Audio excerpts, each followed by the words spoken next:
Hey everyone, welcome back to our channel. In today's video, I'm excited to share with you how to use Elementor in WordPress. Let's dive right in.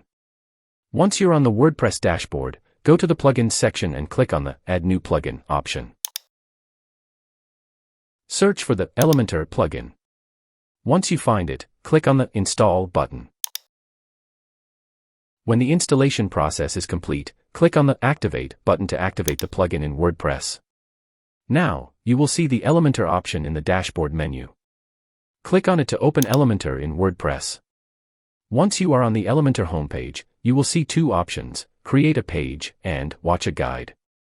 If you need help using Elementor in WordPress, click on the Watch a Guide option to watch a guide video.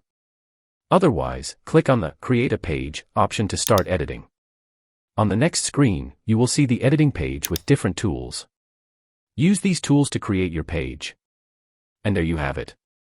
You can easily use Elementor in WordPress. And that's it. If you found this video helpful, don't forget to like and subscribe to our channel for more YouTube tutorials. Thanks for watching.